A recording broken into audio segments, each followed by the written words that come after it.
ఈ పరామర్శల సందేశం ఏంటి? పెద్దిరెడ్డిపై సీఎం చంద్రబాబుకు కక్ష సాధింపు ఉంటే ఎప్పుడో ఈ చర్యలు ఉండేవి. సీఎం చంద్రబాబు కేవలం రాష్ట్ర మంచి కోసమే ఆలోచిస్తున్నారు. మేము ప్రతిపక్ష నాయకుల కోసం గుర్తు చేసినా కూడా మా మైండ్ మార్చుకోమనే బాబు చెప్పేవారు. జగన్ లాంటి కక్ష సాధింపు మనిషి చంద్రబాబు కాదు. కక్ష సాధింపు సంస్కృతి రాష్ట్రం తెచ్చింది ఎవరో.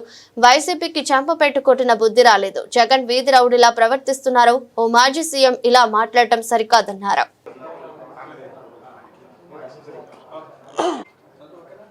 అందరికీ నమస్కారం. ఈరోజు ఏదైతే ఈ పత్రికా సమావేశానికి ప్రత్యేకించి భారతీయ జనతా పార్టీ తరఫున మన పార్లమెంట్ సభ్యులు ఎంపీగా ఉన్న సీఎం రమేష్ గారు, అలాగే జనసేన పార్టీ నుంచి సోదరులు పంచకర్ల రమేష్ గారు ఇద్దరు కూడా రావటం చాలా సంతోషం. ఏదైతే రాష్ట్రంలో ఈ కూటమి ప్రభుత్వం నడుస్తూ ఉందో దానికి ఒక స్ఫూర్తిగానే ఈరోజు జరుగుతుందని చెప్పి అనుకోవచ్చు. ఈరోజు యాక్చువల్గా రాష్ట్ర వ్యాప్తంగా కూడా ఏదైతే ఈ పెన్షన్ల పంపిణీ కార్యక్రమం ఒక పండగ వాతావరణంలో జరుగుతూ ఉంది. యాక్చువల్గా మేమందరూ కూడా ఉదయాన్నే ఆ కార్యక్రమంలో పాల్గొనాలి. అయితే ఒకసారి మీతో కూడా కొన్ని విషయాలు మాట్లాడి ప్రోగ్రాంకి వెళ్దామని ఉద్దేశంతో కొంత ఆలస్యమైంది. మరి రాష్ట్రంలో జరుగుతున్న పరిణామాలన్నీ కూడా చూస్తూ ఉన్నాం. ప్రత్యేకించి ఏదైతే మొన్న జరిగిన ఎన్నికల్లో 151 సీట్ల నుంచి 11 సీట్లకు పడిపోయిన వైఎస్ఆర్ పార్టీ సంబంధించిన అధ్యక్షుడు, మరి మాజీ ముఖ్యమంత్రిగా ఉన్న పులివెందుల ఎమ్మెల్యే గారు జగన్మోహన్ రెడ్డి గారి యొక్క యాటిట్యూడ్, ఆయన వ్యవహార శైలి, ఏదైతే ఫ్రస్ట్రేషన్ అనేది ఒక పీక్లోకి వెళ్ళింది. ఆయన ప్రవర్తన మనం ఎంత పరాకాష్ఠలో ఉందంటే, నిన్న జరిగిన నెల్లూరు పర్యటన ఒక ఉదాహరణ. మరి రాష్ట్రంలో రాజకీయ పార్టీల నాయకులు పరామర్శలు చేయటం అదేం కొత్త కాదు. ఏదైనా ఒక కార్యకర్తకు అన్యాయం జరిగినప్పుడు లేదా ఒక ఇంపార్టెంట్ సంఘటన జరిగినప్పుడు ఆ పార్టీ తరఫున వాళ్ళు పర్యటనలు చేస్తారు. అయితే గతంలో ఎప్పుడూ లేని విధంగా మరి ఆయన ముఖ్యమంత్రిగా ఉండగా ఎలా వ్యవహరించారు, ఈరోజు ఆయన ప్రతిపక్ష నాయకుడిగా ఏదైతే ఆయన చేస్తూ ఉన్నాడో ఒకసారి మనం గమనిస్తే, మరి కేవలం తన పార్టీ మనుగడ ఒక ప్రశ్నార్థకం కావటం, జారిపోతున్న క్యాడరు నాయకులు నిలబెట్టుకోవడం కోసం ఆయన ఎంచుకున్న పందా అనేది తీవ్రంగా అందరూ కూడా ఖండించాల్సిన అవసరం ఉంది. మేము కూడా చంద్రబాబు నాయుడు గారి గతంలో ఆయన పరామర్శలకు వెళ్ళాలంటే గేటుకి తాళ్లు కట్టి లోపల ఉంచిన విషయాలు ఆయన మర్చిపోయాడు. మాకు కూడా తాళ్లు కట్టడం చేతావు, గేట్లు మూసేయడం చేతావు, అవసరం వస్తే ఇంట్లోనే హౌస్ అరెస్ట్ చేయడం కూడా మాకు కూడా తెలుసు. కానీ డెమోక్రసీ కరెక్ట్ కాదు. కాబట్టి ఆయన ఎక్కడికైనా ఒక పర్యటనకు వెళ్తానంటే ఈరోజు 2000 నుంచి 3000 మంది బందోబస్తు ఆయనకి ఏర్పాట్లు చేస్తూ ఉన్నాం అక్కడ కావాల్సిన పర్యటనలకి. అయితే అక్కడికి వెళ్ళిన తర్వాత ఆయన ఏ విధంగా ప్రవర్తిస్తున్నాడో చూస్తూ ఉన్నాం. గతంలో పర్యటనలో కొంతమంది చనిపోయారు. నిన్న కూడా ఆయన వెళ్ళిన అకేషన్ ఏంటి, ఎవరైతే ఒక మహిళ వరుసకి చెల్లెలైన ఒక శాసనసభ్యురాలని అంత అసలు కనీసం వినటానికి చదవటానికి వీళ్ళని దుర్భాషలాడిన వ్యక్తిని పరామర్శకి, అంతేకాకుండా ఇంకొక అనేక కేసుల్లో అరెస్ట్ అయ్యి జైల్లో ఉన్న ఇంకొక వ్యక్తిని పరామర్శించడానికి వెళ్ళాడు. వెళ్ళి కూడా తర్వాత ఆయన మాట్లాడిన మాటలు చూస్తూ ఉంటే మరి ఏమన్నా రాజకీయాల్లో తిట్టుకోవడం అనేది సహజం, మీరు కూడా తిట్టండి అని చెప్పటం లేదు. ఇంకొక రకంగా చెప్పడం, ఆయన మాట్లాడిన మాట ఏదైతే చంద్రబాబు నాయుడు గారి మీద పెద్దిరెడ్డి గారికి ఏదో జరిగిందంటే, ఎప్పుడో చిన్నప్పుడు ఆయన కాలేజీ రోజులు చదువుకున్న రోజుల్లో ఆయన నేను ఏదో చేశాడంట, దాన్ని దృష్టిలో పెట్టుకొని మీ రెడ్డి అరెస్ట్ చేశాడని. అంటే ఆ ఇన్సిడెంట్ అయిన తర్వాత ఒక నిజంగా జరుగుంటే ఆయన చెప్పిన మాట ప్రకారం కూడా చంద్రబాబు నాయుడు గారు అంతకుముందు 3 సార్లు ముఖ్యమంత్రి అయ్యారు. కంబైన్డ్ రాష్ట్రంలో 2 సార్లు అయ్యారు, కొత్త రాష్ట్రంలో ఒకసారి ముఖ్యమంత్రి అయ్యాడు, ఇది 4వ ముఖ్యమంత్రి కావడం. మరి నిజంగా అటువంటి సంఘటన జరిగి ఉంటే ఆయన ఏమైనా చేయాలనుకుంటే ఆ 3 టర్ములు చేయకుండా ఇప్పుడు ప్రత్యేకించి చేశాడంటే ప్రజలు అందరూ కూడా అర్థం చేసుకోవచ్చు. ఇటువంటి ఒక వింత పోగొడతో పోతున్న జగన్మోహన్ రెడ్డి గారి యొక్క ప్రవర్తన అందరూ కూడా ఖండించాల్సిన అవసరం ఉంది. ఈరోజు ఏదైతే ఈ మద్యం కేసులు చూస్తూ ఉంటే మొత్తం అన్ని వేళ్ళు కూడా ఫైనల్గా జగన్ వైపు చూపిస్తూ ఉన్నాయి. It's only question of time. ఒక రోజా, 2 రోజుల, వారమా, 10 రోజుల తప్ప 100% జగన్మోహన్ రెడ్డి గారు కూడా ఆ మద్యం కుంభకోణంలో ఆయన కూడా ప్రధాన ముద్దాయి, ప్రధాన దోషి అని తేలటం కూడా 100% కన్ఫర్మ్ అని చెప్పిన కూడా ఈ సందర్భంగా తెలియజేసుకుంటూ, మరి ఇప్పుడు దాకా అరెస్ట్ చేసిన వాళ్ళందరి పేర్ల గురించి నేను చెప్పాడు జగన్మోహన్ రెడ్డి గారు. అందరూ కూడా మా వాళ్ళంతా స్వాతిముత్యాలు.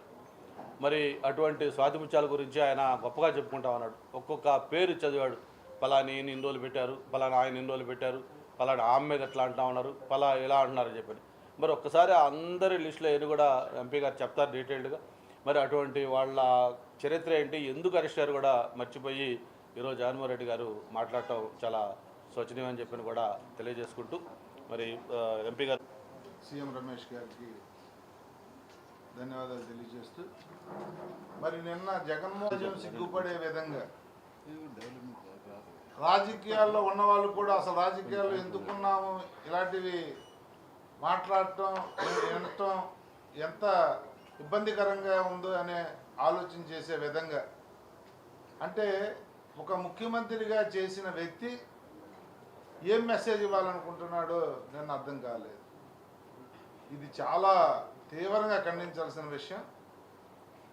తిట్లు సహజం, తిట్టుకోవడం సహజం, విమర్శలు సహజం, కానీ తిట్టుకోవడం సహజం కాదు. జగన్మోహన్ రెడ్డి ఒక ఆడపడుచుని వ్యక్తిగతంగా చాలా నీచాతినీచంగా నీ మనిషి మాట్లాడితే, నీ మాజీ ఎమ్మెల్యే, దాన్ని నువ్వు సమర్థించావు అంటేనే ఆడవాళ్ళ పట్ల నీకున్న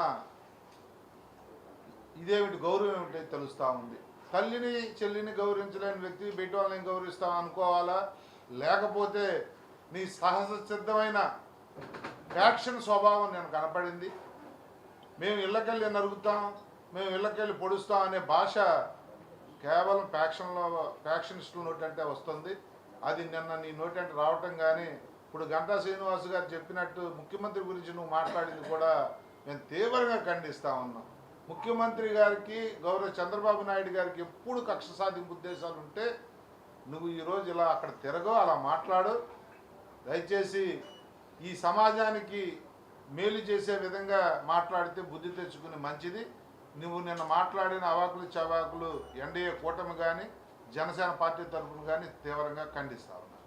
పత్రికా సమావేశం దాదాపుగా కొన్ని నెలలుగా, అంటే 2-3 నెలలుగా ముఖ్యంగా చూస్తున్నాం.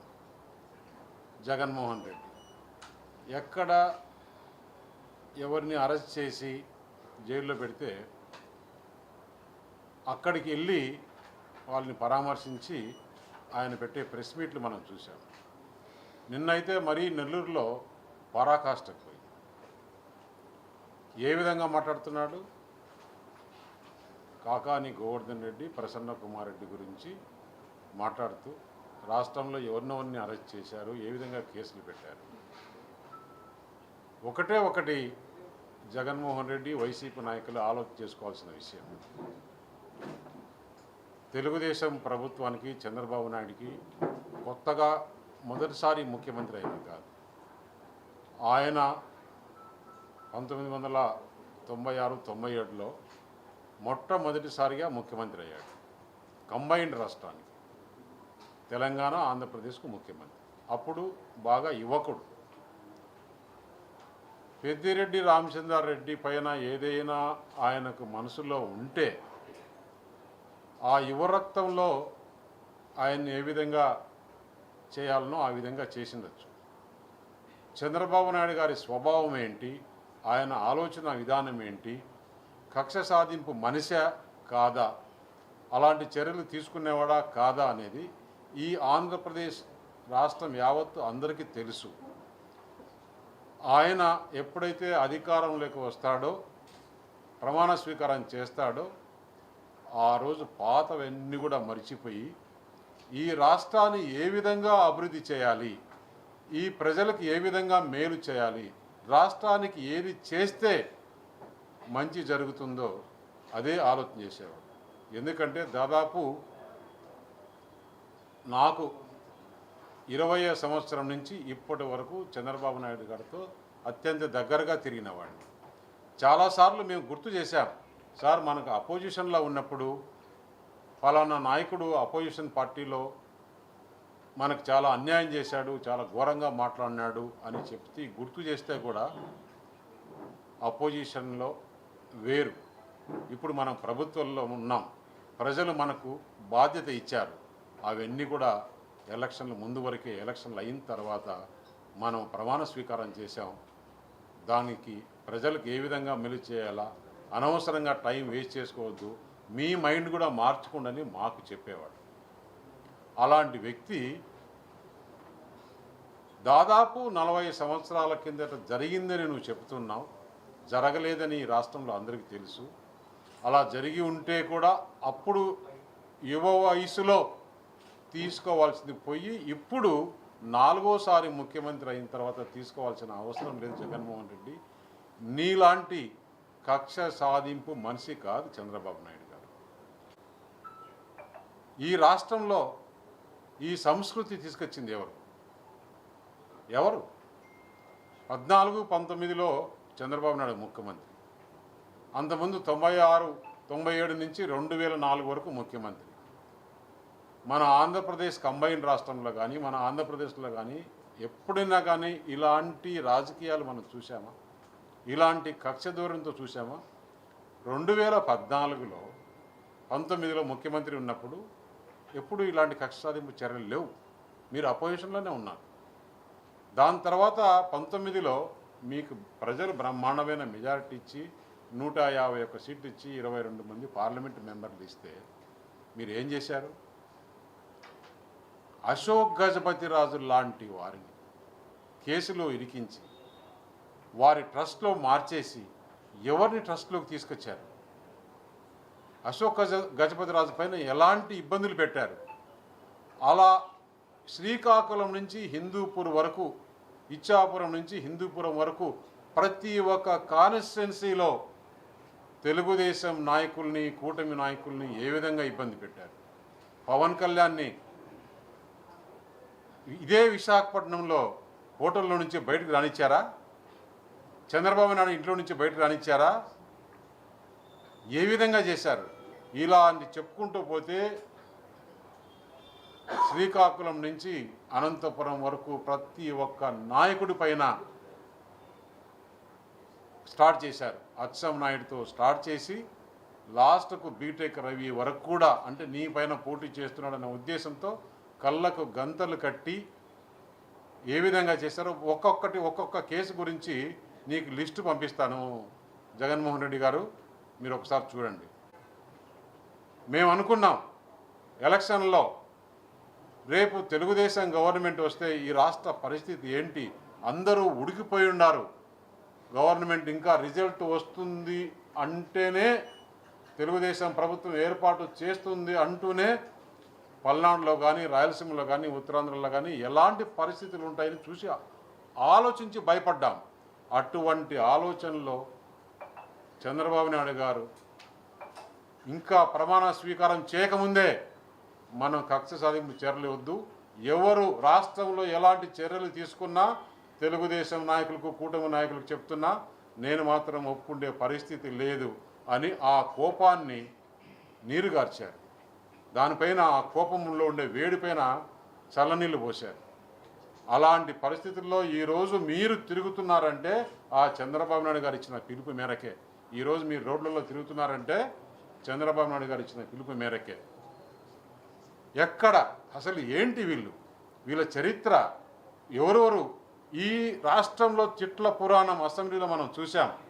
ఎలాంటి ప్రెస్ మీట్, ఏదన్నా ఒక కన్స్ట్రక్టివ్ ప్రెస్ మీట్ ఉందా?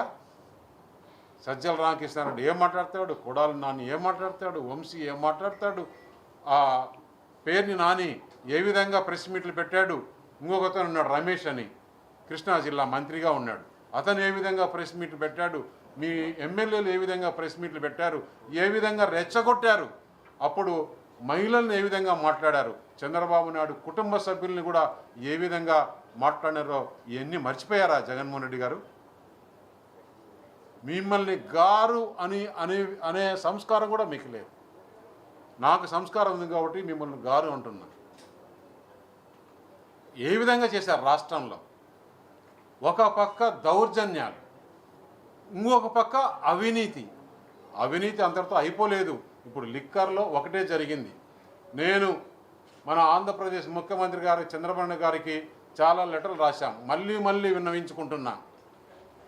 మీరు 1924లో రాష్ట్రంలో జరిగిన ప్రతి ఒక్క అవినీతి గురించి కూడా ఎంక్వైరీ చేసి ఒకవేళ రాష్ట్రానికి సరైన పోలీస్ సిబ్బంది లేకుండా బిజీగా ఉంటే మీరు కేంద్రాన్ని కోరండి, సిబిఐని కోరండి, ఈడీని కోరండి, మేము వస్తాం, కూటమి తరపున అందరం వెళ్దాం.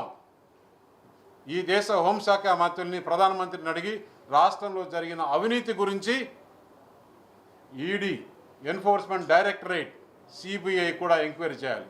ఇసుకలో రోజు మనం పేపర్లో చూస్తున్నాం, మొదటి నుంచి చెప్తున్నాం, ఇసుకలో ఏ విధంగా అవినీతి జరిగింది, దానికి అప్పుడు మంత్రులు ఎవరు, దీనికి ఆఫీసర్లు ఎవరు, వారందరినీ కూడా బాధ్యత వహించి ఈ రాష్ట్రానికి జరిగిన అన్యాయాన్ని, అవినీతి డబ్బులను తెచ్చి కక్కించాలని చెప్పేసి కోరుతున్నా.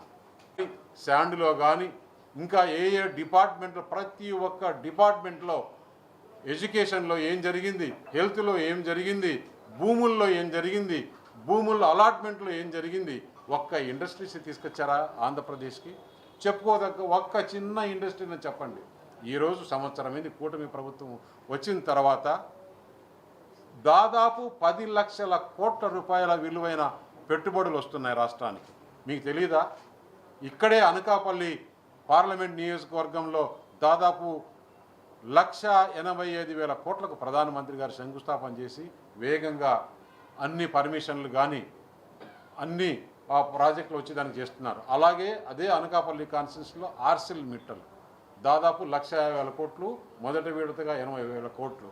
అక్కడే బల్క్ డ్రగ్ ప్రధానమంత్రి శంకుస్థాపన చేశారు. బల్క్ డ్రగ్లో ఇన్ఫ్రాస్ట్రక్చర్ అయిన తర్వాత దాదాపు 200 ఇండస్ట్రీస్ వచ్చేదానికి అవకాశాలు ఉన్నాయి. ఇవే కాకుండా రాష్ట్రంలో మిగతా ప్రాంతంలో అంతా కూడా ఏ విధంగా ఈ రాష్ట్ర అభివృద్ధి చేయాలని ముఖ్యమంత్రి ఆ ఆలోచనలో పోతుంటే మీరు ఈ రాష్ట్రంలో ఏం చెప్తారు? మా తెలుగుదేశం ఎమ్మెల్యేలు, మంత్రులను మేము గన హత్యలు చేసేది మొదలు పెడితే ఈ రాష్ట్రం ఎక్కడ పోతుందని ఒక మాజీ ముఖ్యమంత్రిగా ఈరోజు నువ్వు మాట్లాడుతున్నావంటే రెచ్చగొట్టడం కాదా ఇది? ఇంతకుముందే గంటా శ్రీనివాస్ గారు చెప్పారు, 151 ఎమ్మెల్యేల నుంచి 11 ఎమ్మెల్యేలకు పడిపోయారు, 22 మంది మంత్రుల నుంచి 3 పడిపోయారు అని. నేను ఒకటే చెప్తున్నా, మేము కూటమి ఒక చిన్న స్ట్రాటజీ మిస్టేక్. ఫస్ట్ మొదటగా బీజేపీకి Vizianagaram ticket, parliament ticket announce చేశారు. కొంచెం స్ట్రాటజీ మిస్టేక్, టెక్నికల్ ప్రాబ్లం వల్ల మీరు ఒక ఎంపీ, 3 ఎమ్మెల్యేలు రాజంపేటలో, అది కన్నా విజయనగరం ఇక్కడ బీజేపీ కంటెస్ట్ చేసింటే ఇక్కడ విజయనగరము బీజేపీ వచ్చేది, అక్కడ ఎంపీ 3 ఎమ్మెల్యేలు గెలిచేది. అలాగే మొత్తం చూసుకుంటే ఒక 4-5 పడిపోవాల్సిన వాళ్ళు మీరు కొంచెం స్ట్రాటజీ మిస్టేక్ వల్ల ఇది వచ్చింది. రేపు ఇదే పంతా మీరు ఉంటే రాష్ట్రంలో పెట్టుబడులు రాకుండా ఎక్కడికక్కడికి మెయిల్స్, రాష్ట్రంలో ఎవరన్నా ఎక్కడన్నా చేస్తుంటే ఆ ఇండస్ట్రీ వాళ్ళని ఇప్పటికి కూడా ఫోన్ చేసి బెదిరిస్తున్నారు, మేము మళ్ళీ ప్రభుత్వంలోకి వస్తాం, మీరు ఇండస్ట్రీ పెడితే మీ కథ చూస్తామని. ఇదేనా రాష్ట్రానికి? ఇప్పుడు 10 లక్షల కోట్లు వస్తే దాదాపు రాష్ట్ర వాటా 90,000 నుంచి 1,00,000 కోట్ల జిఎస్టీ వస్తుంది. ఆ జిఎస్టీ వస్తే రాష్ట్రంలో ఎంత ఇన్ఫ్రాస్ట్రక్చర్ డెవలప్ చేయొచ్చు? ఇప్పుడు చెప్పిన 6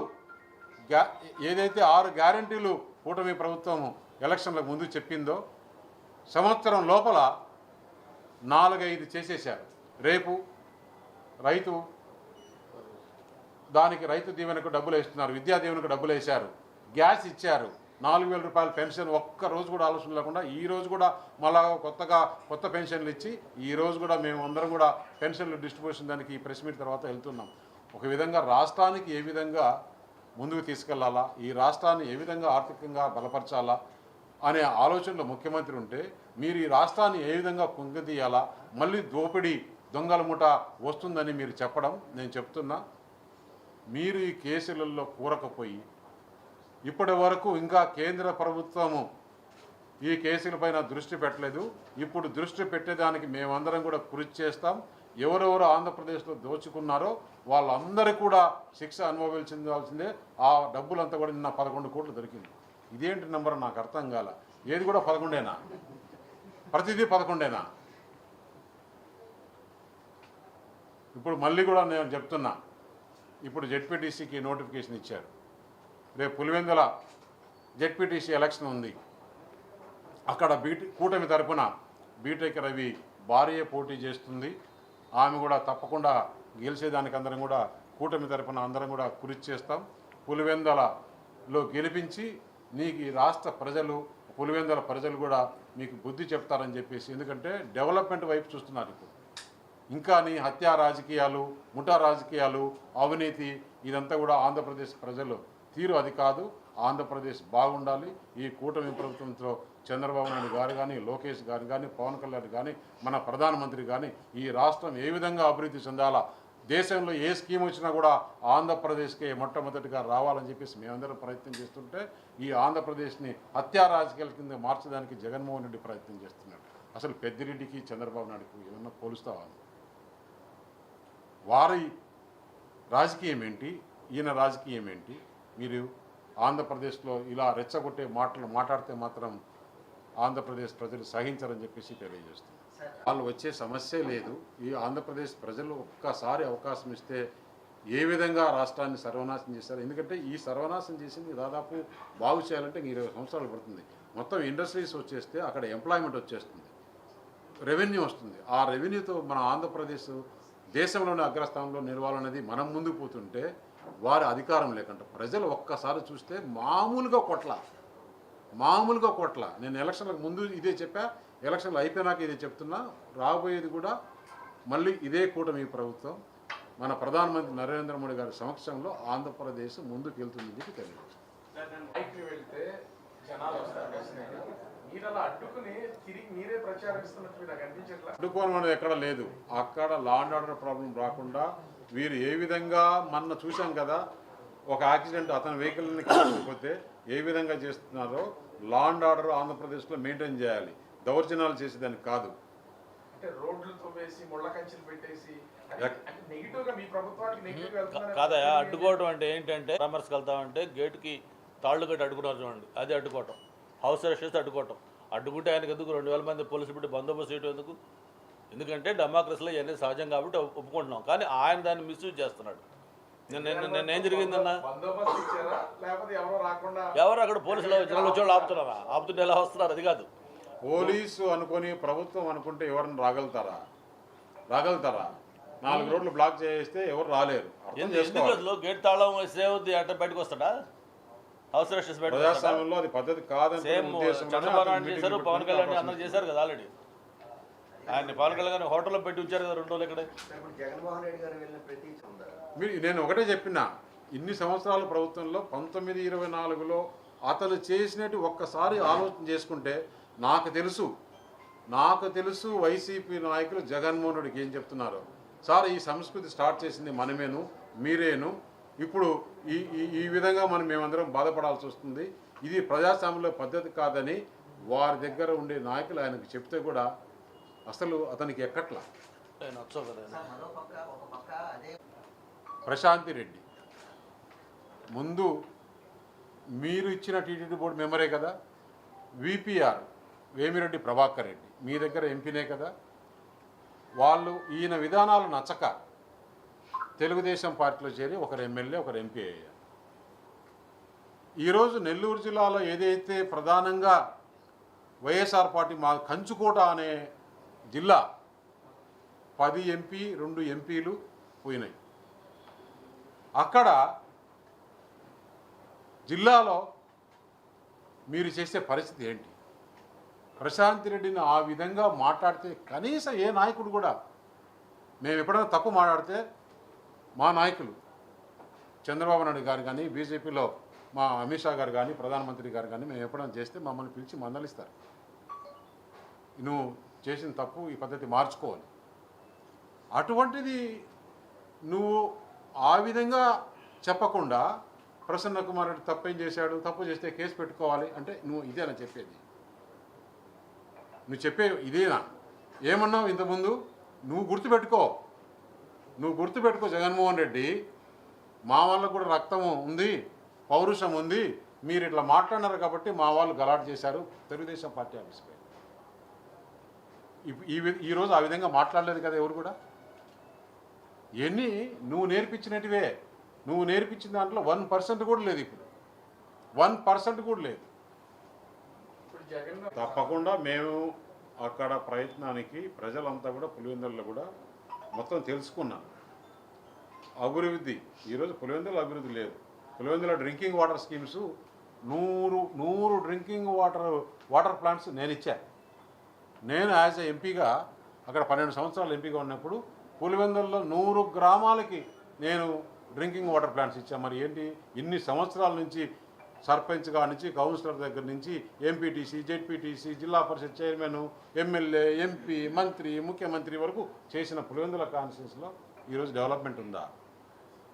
సార్ బనకజాల ప్రాజెక్ట్ గురించి సంబంధించి రాష్ట్ర ప్రభుత్వం అంటే ఎంత చెప్తున్నారు, జగన్మోహన్ రెడ్డి ఎందుకు తెలంగాణ ప్రభుత్వం సంబంధించి కంటెంట్ లేదు, మిగిలిన జలాలు సముద్రంలో కలిసిపోయే జలాన్ని వాడుకుంటే మీరెందుకు ఈ ఎందుకు ప్రతిపక్షంగా అయిన మాట? అలాంటి అభివృద్ధి జరిగేదానికి జగన్మోహన్ రెడ్డికి ఇష్టం లేదు.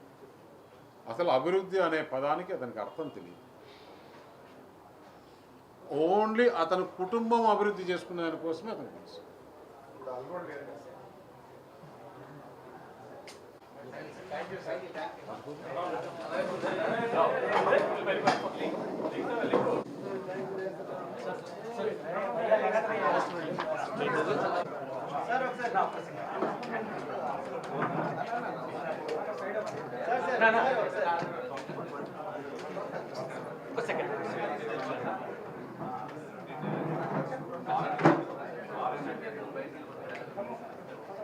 రైట్.